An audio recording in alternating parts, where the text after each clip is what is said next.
We force ourselves too much, get too much, until we forget to just being.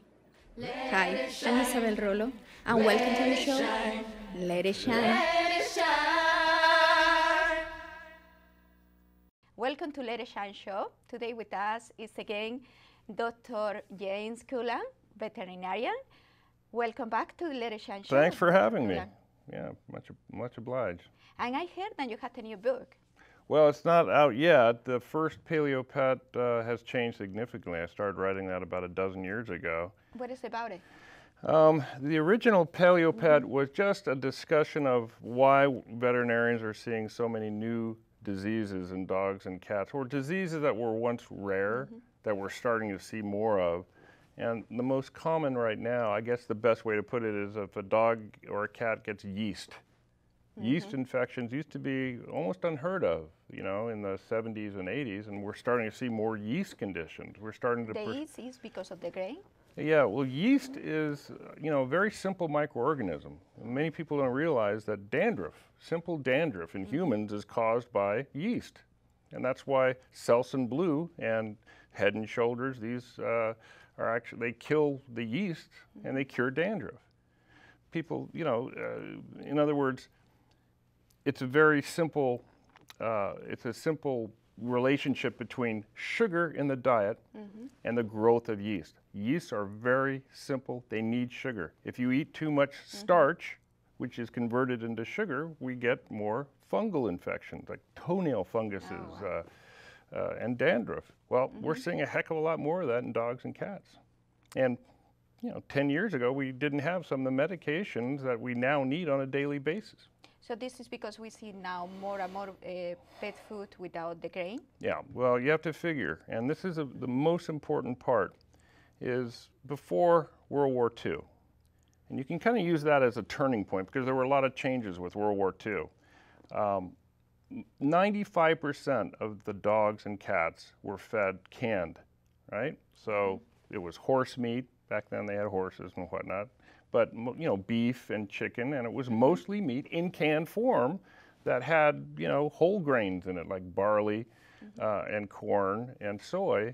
And then came World War II, rationing. Metals became, you know, very important, and that's when the dry dog food and cat food started becoming, you know, more popular. It just had to do with the modern age where you can just feed an animal out of a bag.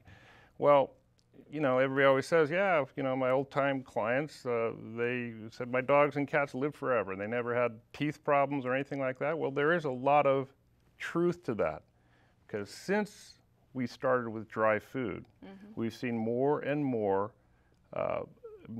problems associated with too much starch. And starch is a sugar.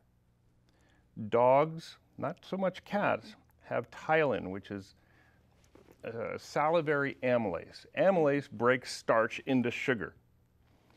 So when an animal eats a starch, humans, dogs, cats, it is broken into sugars. When you eat rice, the reason Chinese food makes you hungry afterwards is because you digest starch, rice, into sugar, and you get the sugar rush and you're hungry an hour later. These are the empty carbs they talk about. So what's happened with dry food, it used to be corn and soy. Corn and soy had what we call a glycemic index. What happens when you eat a starch? How does it affect your blood sugar?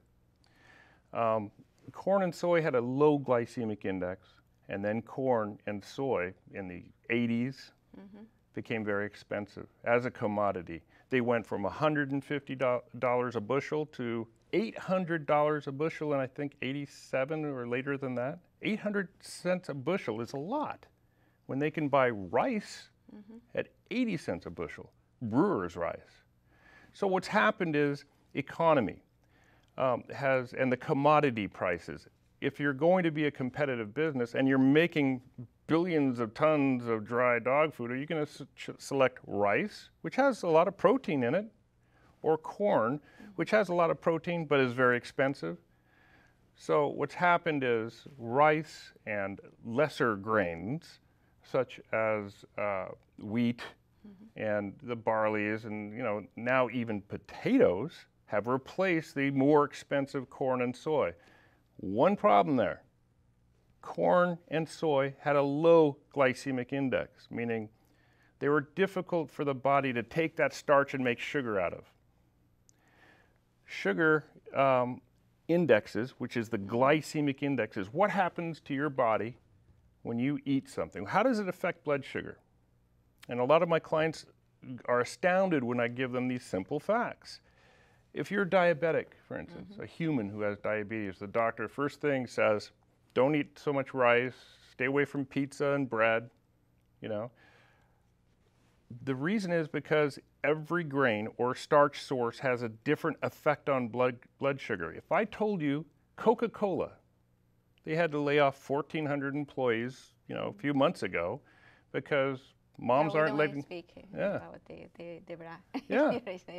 Yeah, we got it. So basically, soda companies are starting to cut. They're not selling as much soda because moms are not giving they're not buying it for the family anymore. It's unhealthy, right? Well, some sodas have a glycemic index of 63. That's pretty high. So figure the average cola has a glycemic index of 63. Pure sugar is 90, all right? Anything over 40 is considered pretty high as far as sugar goes.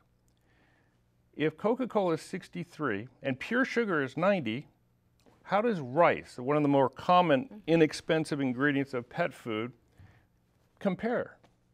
It's not a sugar, it's a starch. However, between Coca-Colas or sodas at 63 and pure sugar at 90, rice is 89. And it's 40% of dry food and more. So we're giving our dogs and cats starch, which is too glycemic, rather than the corn and soy being 20 to 30 glycemic index. Now we're giving them 80, 90 glycemic index. A potato, for instance, you know, people say, well, I'm going to go grain-free. I don't want to give my dog any grains. Now they're putting potatoes, like sweet potatoes, you know, white potatoes, and tapioca. Those tapioca is, you know, glycemic index of tapioca is over 100. A baked potato has a glycemic index of 111. There are very top best-selling authors, neurologists that in your book, you give us tips. What will be the best food for our dogs? Well, no. Cooking? No, you don't have to. Basically, the book is how to fight diseases like diabetes, kidney failure, allergies. You know, it's well known that, you know, glycemic index food, high glycemic foods cause inflammation, cause animals to get arthritis and itching, allergies. Now, combine that with the yeast that they get from eating too much sugar. If humans can cure dandruff by not eating as much macaroni and cheese or pizza or white bread or potato chips or whatever, dogs and cats can as well. So you don't have to keep going back to using medication. It's a simple switch. And how do we do it? You pay attention to glycemic foods or grains or whatever in the diet. And so one of the things I learned in Santa Ana for, you know, being there now for almost 30 years is that certain populations, animals lived longer, and they were all fed varied diets. Table scraps. Table scraps can be very dangerous, though. If you give an animal cooked meats, you know, like ham, you can kill them. Mayonnaise, right? Cooked fats. But these were people who were giving fruits and vegetables. Carrots. So you can give manate to... No. Any oils or fats should not be given to a dog. Processed things like... So what about peanut butter? Yeah, it's okay. Small amounts. Everything, but, you know, as far as a main meal, you don't cook bacon or, you know, make a roast and pour the fat on their food. That's very bad. And that's where the no table scraps idiom came from in veterinary medicine. Veterinarians say, oh, no table scraps for your pets. But some people already know this, right? And they feed their pets, I have extra green beans or asparagus. They put that in the dog bowl. Some cats like cucumbers and cantaloupe. Dogs like apples and carrots and berries. these are the dogs that were living longer. Not my dog. He likes only meat. Well, yeah. Well, one safe thing is for meats is fish. Fish can be given. Yeah, salmon's good, but don't use canned fish like tuna fish or salmon. No, you want to give, like, if you have extra tilapia or salmon or halibut, so put a little bit. Than I eat. Yeah, as long as it's within reason, and never give pets the skin off your chicken. However, fish, you can give them some of the fish skin. Really? The main issue is if you are wary of what you're doing, what's the major constituent of the dry food? Is it rice? I don't like that. No. Is it potato? No. Tapioca? No. If it's something like chickpeas or garbanzo beans or has a lower glycemic index, that's a good diet. And they're more expensive because they're more expensive ingredients.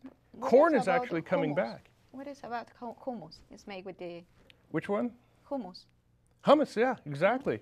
There's spices in there. I haven't tried it, but it's an excellent protein. And it's literally, a staple of many countries that really have lowered in. They eat yogurt and chickpeas in almost every meal, and they're known for longevity, like Greece and Middle Eastern countries. It's an excellent source of protein. And what a lot of people don't realize is that beans and peas, that family, actually has more protein in it than meat quite often. So they're combinations.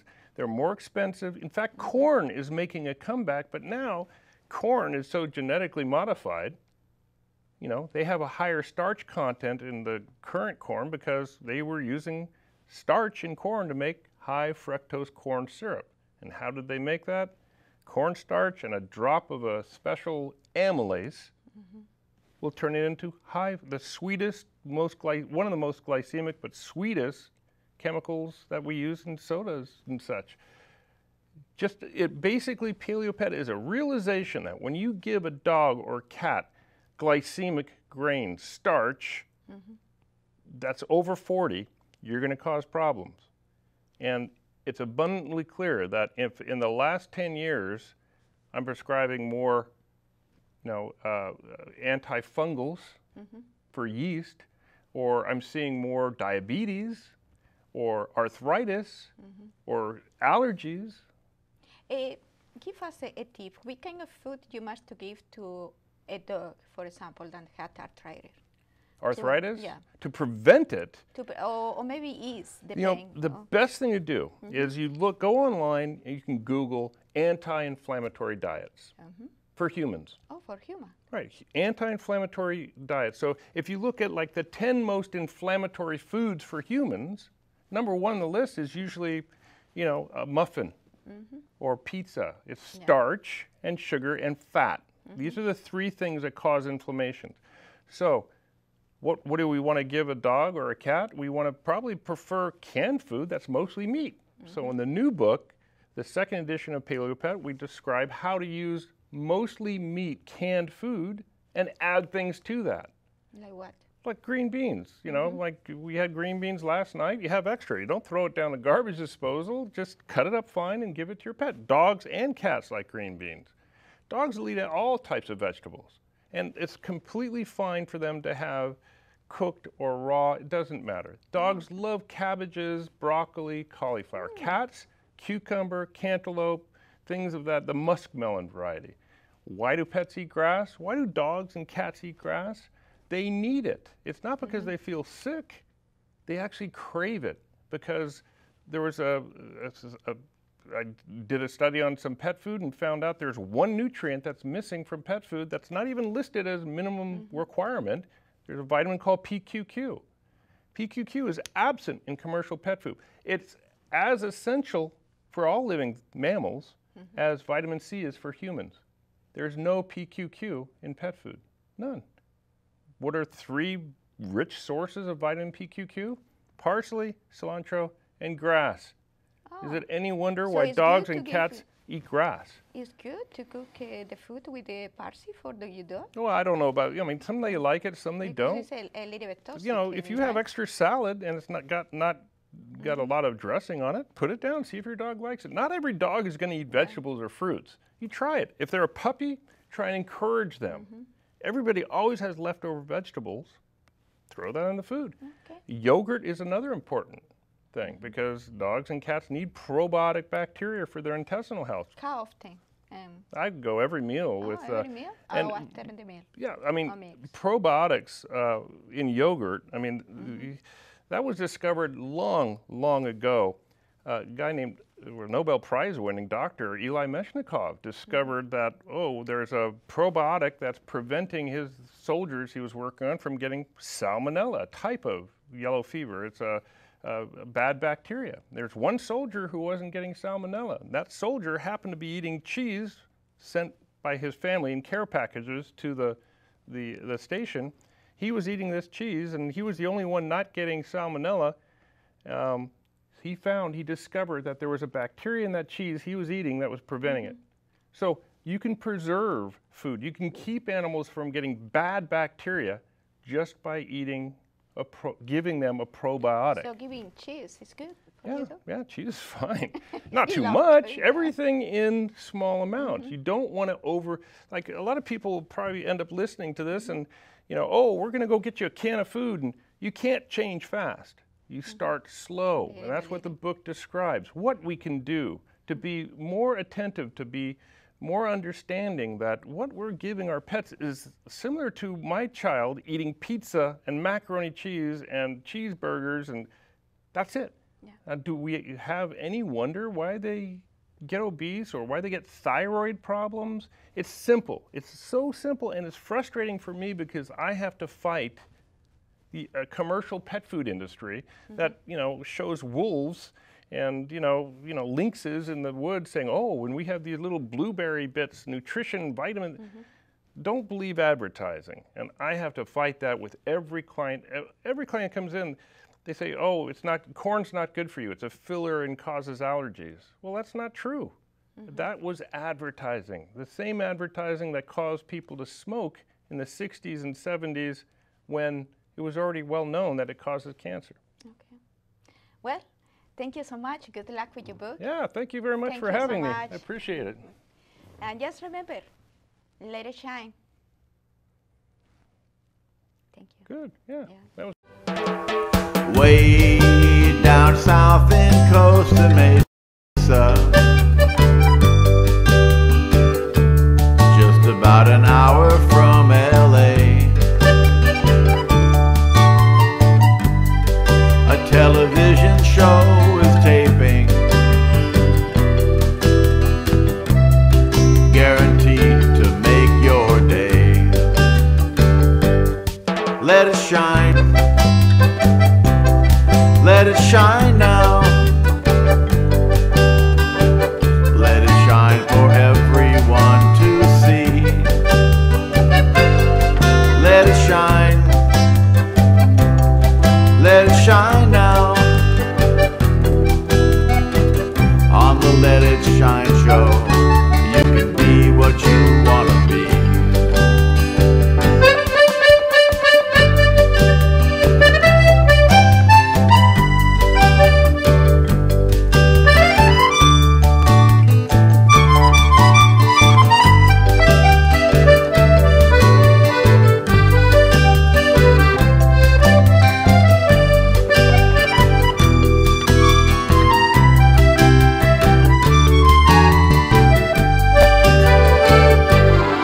Let it shine.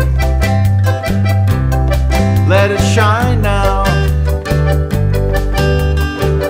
Let it shine for everyone to see. Let it shine. Let it shine now. On the Let It Shine show.